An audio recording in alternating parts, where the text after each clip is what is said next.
আজ আমরা শুনব সামুদ জাতির কথা, যারা পাহাড় কেটে বিভিন্ন ঘরবাড়ি ও প্রাসাদ তৈরি করত।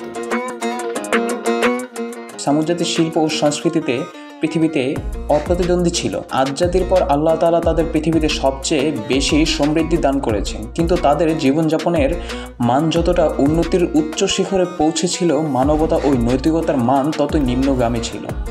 একদিকে উন্মুক্ত প্রান্তরে পাথর খোদাই করে করে প্রাসাদের পর প্রাসাদ তৈরি হচ্ছিল, অন্যদিকে সমাজে কুফর, শিরক ও পৌত্তলিকতার প্রসার ঘট।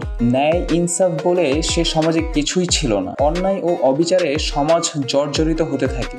সমাজে চরিত্রহীন লোকের নেতৃত্বে প্রতিষ্ঠিত হয়। হযরত সালেহ আলাইহিসসালাম যে সত্যের দাওয়াত দিয়েছেন, তাতে নিম্ন শ্রেণীর লোকেরাই সাড়া দেয়। হিজর ছিল সামুদ জাতির কেন্দ্রীয় আবাসস্থল। এর ধ্বংসাবশেষ মদিনার উত্তর পশ্চিমে অবস্থিত বর্তমান শহর আল উলান থেকে কয়েক মাইল ব্যবধানে তা দেখা যায়। এক পর্যায়ে তারা দাবি করে, আপনি যদি সত্যি নবী হয়ে থাকেন, তাহলে আমাদের কাতেবা নামের পাথরময় একটি 10 মাসের গর্ভবতী সবল ও স্বাস্থ্যসম্বী উষ্ট্রি বের করে দেখান।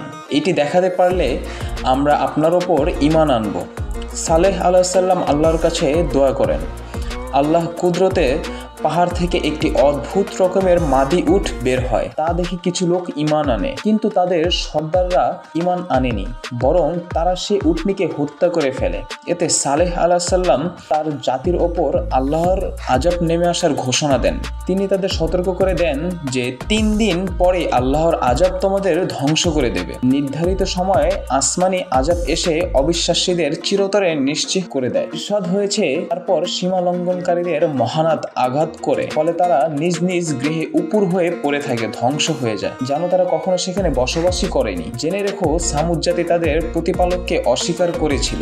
আরো জেনে রাখো, ধ্বংসই হলো সামুদ জাতির পরিণাম। গগনবিদারী আওয়াজ সামুদ জাতির পূর্ণ কুহরে আঘাত হানে।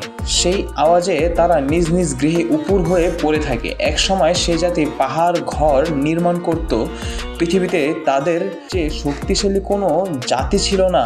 আসমানি আযাবে তারা মুখ থুবড়ে পুড়ে যায়। উদ্ধত সামুদ জাতির প্রতি হযরত সালেহ আলাইহিসসালামের হুঁশিয়ারি সত্যিই বাস্তবায়িত হয়েছে। হঠাৎ একদিন প্রচণ্ড শব্দে ভূমিকম্প তাদের নাস্তানাবুদ করে ফেলে। বজ্রপাতের ভয়ঙ্কর শব্দে মানুষ ভীতসন্ত্রস্ত ও আতঙ্কিত হয়ে যায়। অবশেষে তাদের অপমৃত্যু ঘটে।